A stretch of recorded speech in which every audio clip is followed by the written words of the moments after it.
നമസ്കാരം. ഞങ്ങള് മണ്ണാർക്കാട് നിന്നാണ് വരുന്നത്. ഞങ്ങളിപ്പോൾ ഉള്ളത് കോയമ്പത്തൂർ കറുപ്പ് ഹോസ്പിറ്റലിലാണ്.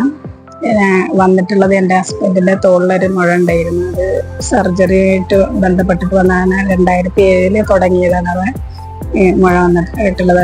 മണ്ണാർക്കാട് വെച്ച് തന്നെ 4 സർജറി കഴിഞ്ഞ് അതിലേക്ക് ബയോപ്സിക്കൊക്കെ അയച്ചായൊരു കുഴപ്പമൊന്നും ഉണ്ടാവില്ല. വീണ്ടും അത് എടുത്തു കളഞ്ഞാൽ അങ്ങനെ തന്നെ വീണ്ടും വരാൻ സാധ്യത ഉണ്ടെന്ന് മാത്രമാണ് പറഞ്ഞിട്ടുള്ളത്. പിന്നെ അങ്ങനെ പറഞ്ഞ് ആൾക്കാരെടുത്ത് ഇങ്ങനെ സംസാരിക്കുക. 5ാമത് ഉണ്ടായത് കൂടുതൽ വലിപ്പമുള്ള ഒരു 2 കിലോത്തിലധികം ഭാരം ദൂരം വരുന്ന ഒരു മഴയായിട്ടാണ് രൂപപ്പെട്ടത്. അപ്പോൾ അത് മണ്ണാർക്കാടിൽ ഞങ്ങൾ ഡോക്ടർമാരെ കാണിച്ചു നോക്കുമ്പോൾ അവർക്ക് എടുത്തു കളയാൻ പ്രയാസമാണെന്ന് പറഞ്ഞത്. കാരണം ഇവിടെ അങ്ങനെ അന്വേഷിച്ചപ്പോൾ കോയമ്പത്തൂർ ഇങ്ങനെ കറുപ്പ് ഹോസ്പിറ്റലിൽ നല്ല ഡോക്ടർമാരുണ്ടെന്ന് പറഞ്ഞു.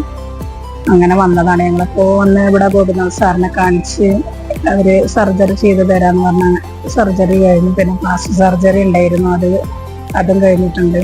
ഇതിന് വേറെ സാറായിരുന്നു, സാറിന്റെ പേര് എനിക്കറിയില്ല.